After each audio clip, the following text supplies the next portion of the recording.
Hello guys, कैसे हैं आप सब। तो चलो विदाउट टाइम वेस्टिंग सीधा चलते हैं कहानी पे। आज हम एक्सप्लेन करने वाले हैं भेड़िया मूवी। जहाँ मूवी की शुरुआत होती है एक घने जंगल से, जहाँ पर एक शिकारी और उसके कुछ टीम एक झोपड़ी में होते हैं। और वहाँ शिकारी अपने बच्चों को कहानी सुना रहा होता है, अपनी बेटी और एक ट्राइबल लड़के को कहानी सुना रहा होता है। वही बचपन वाली कहानी, भेड़ और भेड़िए की। तभी अचानक उसे बाहर कुछ शोर सुनाई देता है, और जब वो बाहर जाके देखता है तो देखता है कि भेड़िए ने हमला कर दिया है। भेड़िया उस शिकारी को मार देता है और साथ ही उस बच्चे पर भी हमला करता है, और सीन यही ख़त्म हो जाता है। तो अब सीन शिफ्ट होता है और प्रेजेंट टाइम का बताता है, जिसमें कि हम देखते हैं मूवी के लीड वरुण धवन को, जिनका नाम भास्कर है, और वो अपने बॉस से बात कर रहे होते हैं।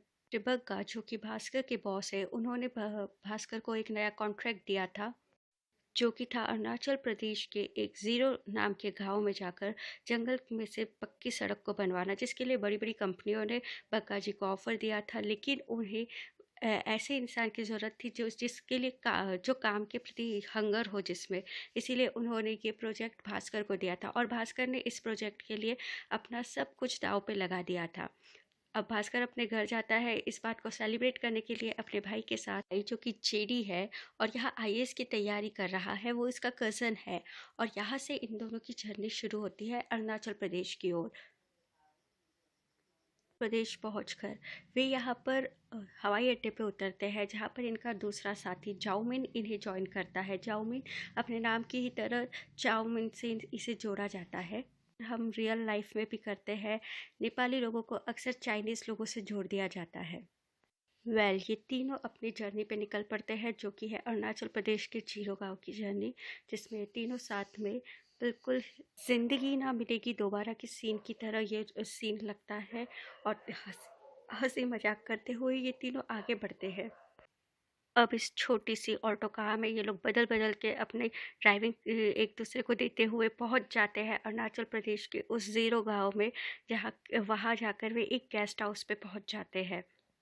इन तीनों दोस्तों की जर्नी बिल्कुल ऐसी है जैसे ज़िंदगी ना मिलेगी दोबारा में तीनों दोस्तों की जर्नी होती है। चलिए लौट आते हैं अपनी मूवी पर। अभी गेस्ट हाउस में पहुंच तो जाते हैं, लेकिन इनका स्वागत करते हैं कुछ चमगादड़।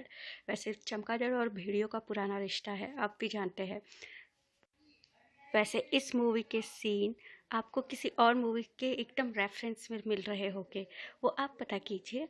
आगे चलते हैं। हम आगे बढ़ते हैं तो ये तीनों जाते हैं ज़ीरो गांव के लोकोलाइट से मिलने। पांडा से मिलते हैं। अब पांडा यहाँ का लोकलाइट था, और क्योंकि बास्की को यहाँ की लोकल भाषा नहीं आती थी, जिसके लिए उसे एक की गाइड की ज़रूरत थी, और जिसमें पांडा उसकी हेल्प करता है। पांडा ही है जो बास्की और लोकलाइट से लोगों से कनेक्ट करवाता है, वो इनका मीडिएटर होता है। और वो यहाँ के बड़े अफसरों से सबसे मिलाता है बास्की को, और सभी बड़े अफसर पैसा खा के जंगल के बीच में से सड़क निकालने के लिए रेडी हो जाते हैं। लेकिन पर्सनली पांडा इस बात से एग्री नहीं करता है, क्योंकि पांडा के हिसाब से जंगल के बीच से सड़क निकालने से जानवरों को नुकसान होगा, जंगल की संपदा को नुकसान होगा। उसका आइडिया होता है कि जंगल के कॉर्नर से बाहर से सड़क किनारे से सड़क को निकाला जाए, जिससे किसी को भी हानि ना हो। लेकिन अगर पांडा के हिसाब से सड़क बनाई जाती तो उसमें खर्चा ज़्यादा होता, और अगर जंगल के बीच से सड़क बनती तो उसमें 100 रुपये का काम 10 में ही हो रहा था। तो बाकी बचा हुआ पैसा भास्की खुद रखना चाहता था और अपनी टीममेट में बांट देना चाहता था। खैर, जैसे तैसे मीटिंग ख़त्म होती है और ये तीनों ही अपनी कार में बैठकर अपने गेस्ट हाउस के रास्ते पर निकलते हैं। रात को घना अंधेरा था, और भास्कर अपने दोस्तों से मस्ती मजाक करते हुए जा रहा था। ये बिल्कुल कुछ ऐसा था कि शेर आया, और जब शेर आया तो किसी ने नहीं देखा। भास्कर को वहाँ एक भेड़िया दिखाई देता है, पर उसके दोनों दोस्त इस पे यकीन नहीं करते। उसके बाद भेड़िया भास्कर के पीछे पड़ जाता है। भास्कर अपने आप को बचाने के लिए एक पेड़ से लटक जाता है, लेकिन भेड़िया अंत में उसके बैक पे काट देता है। बैक बम्प पे काट देता है, और वहाँ से भेड़िया चले जाता है। भास्कर की चिल्लम-चिल्ली सुनकर उसके दोनों दोस्त वहाँ पहुँच जाते हैं, लेकिन इस समय रात के समय वहाँ पर कोई डॉक्टर अवेलेबल नहीं है, और अगर डॉक्टर के पास जाएगी तो रिस्की भी है, क्योंकि लोकोलाइट्स को अगर पता चल गया तो वो सड़क बनाने के खिलाफ हो जाएंगे। इसीलिए वो पास के ही जानवरों के डॉक्टर के पास भास्कर को लेकर जाते हैं। अब जानवरों के डॉक्टर भी कौन? वो खुद अपने आप में एक सवाल थी। उसे खुद नहीं पता था कि भास्की का इलाज करे तो कैसे करे। वो खुद कंफ्यूज थी, और ये सीन जितना कॉमेडी था उतना ही भयानक टाइप का भी था। अब क्योंकि वो लड़की जो डॉक्टर थी, डॉक्टर अनिका, उसे पता ही नहीं था इसका इलाज कैसे किया जाए, तो वो जैसे तैसे जेडी और चाऊ की मदद से उसकी मरहम पट्टी कर देती है और रात निकल जाती है। मगर अगले दिन जब भास्की उठता है और कांच में अपने आप को देखता है, तो वो देखता है कि उसके मसल्स बने हुए हैं, और उसकी जो खुशबू थी वो बदबू में बदल गई है, और जो बदबू थी वो उसे खुशबू लगने लगी थी। उसे भूख लग रही थी, पेट में दर्द हो रहा था, पर उसे कुछ समझ नहीं आ रहा था। भास्की को भेड़िए जैसी पावर मिल गई थी, मतलब उसे दूर का दिखाई भी दे रहा था और दूर दूर का सुनाई दे रहा था। खैर, इस बात को इग्नोर करके भास्कर गांव में जाता है। गांव में वो लोकोलाइट बुजुर्ग लोगों से मिलता है और उनको समझाता है सड़क के बारे में, लेकिन उल्टा लोकोलाइट भास्कर के ऊपर ही चढ़ जाते हैं और गांव वाले उसके ऊपर तलवार निकाल लेते हैं। तब भास्कर अपने प्लान को थोड़ा सा चेंज करता है, और वो समझ जाता है कि बुजुर्गों से नहीं, गाँव के जो यंग है, बच्चे हैं, उनको अपनी टीम में मिलाकर वो सड़क का काम आसानी से करवा सकता है।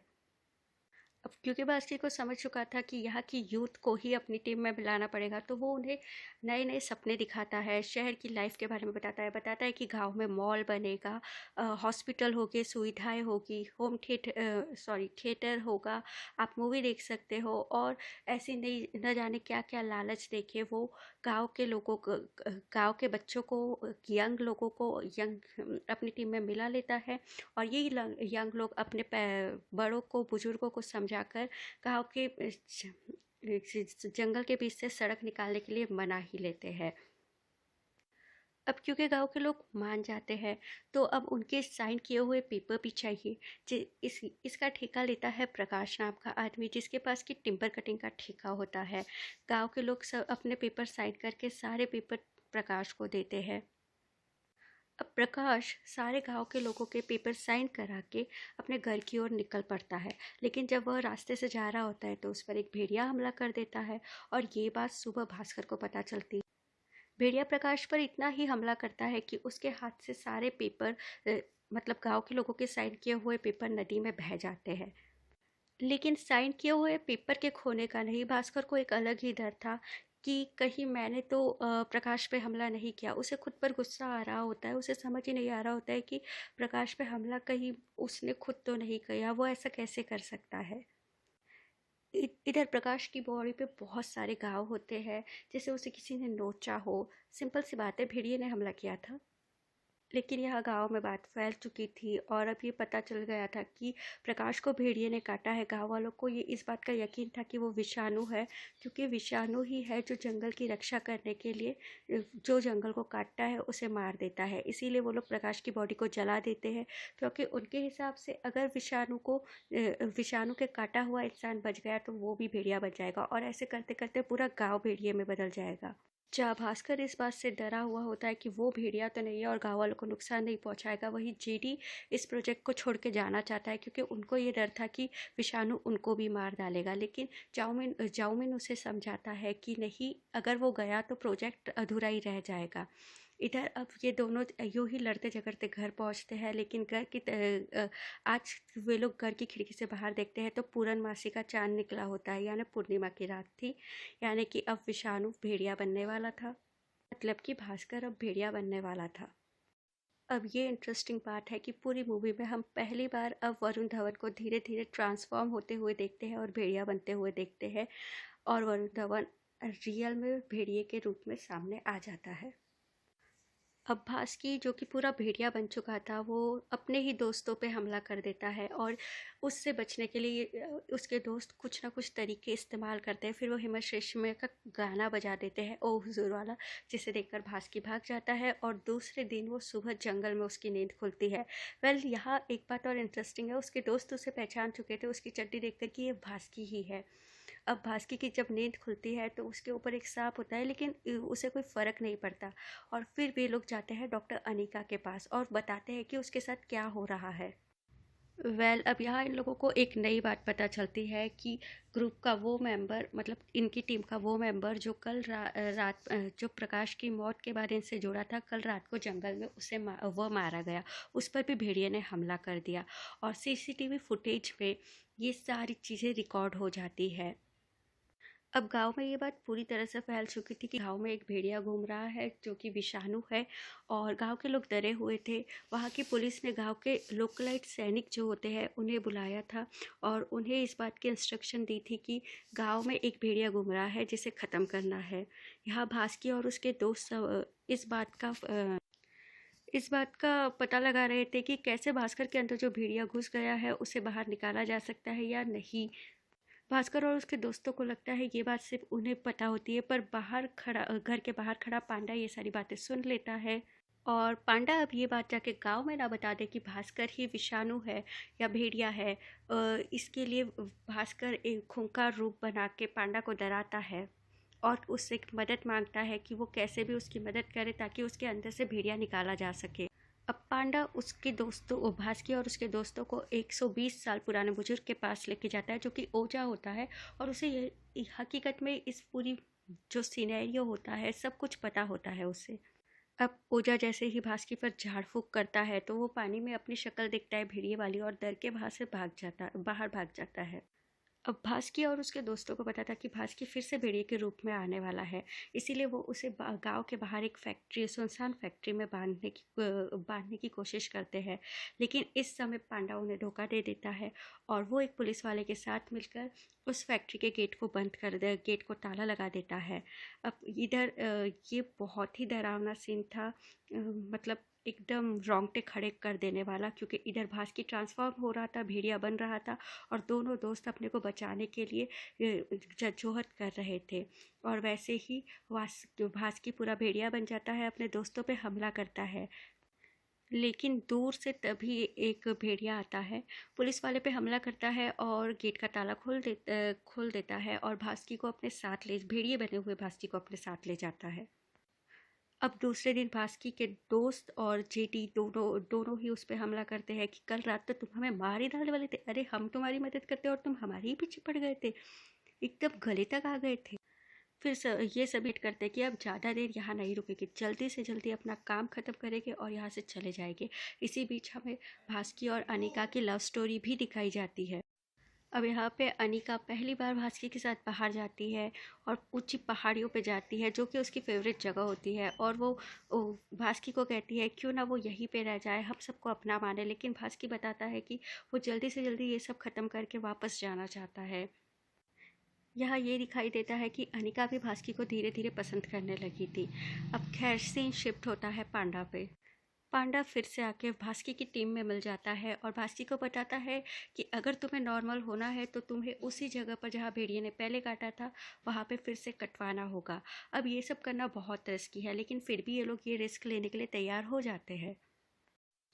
भास्की और उसकी टीम एक क्रिकेट बैट की किट तैयार करते हैं पूरी, जिसको भास्की को पहनाया जाता है जिससे कि भेड़िया सिर्फ काटे तो उसके बम पर ही काटे, बाकी पूरी बॉडी सुरक्षित रहे।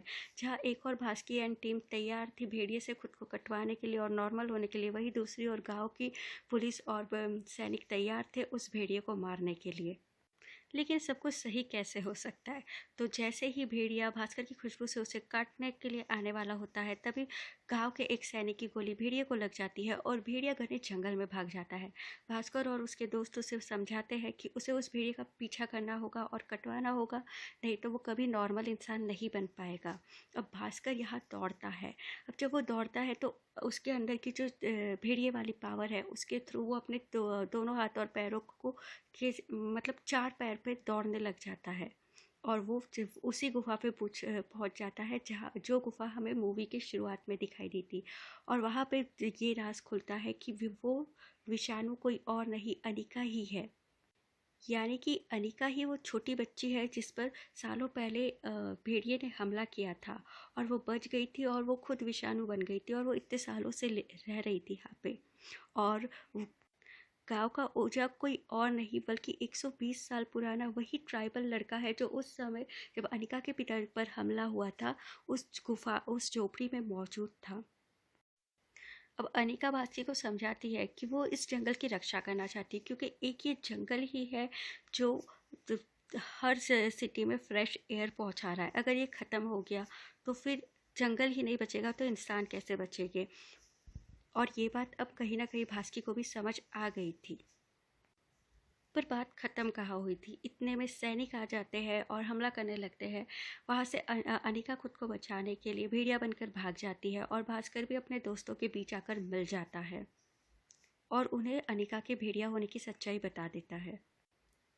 यह सैनिक अनिका को पकड़ लेते हैं और गांव में ले जाकर उसे जिंदा जलाने वाले होते हैं।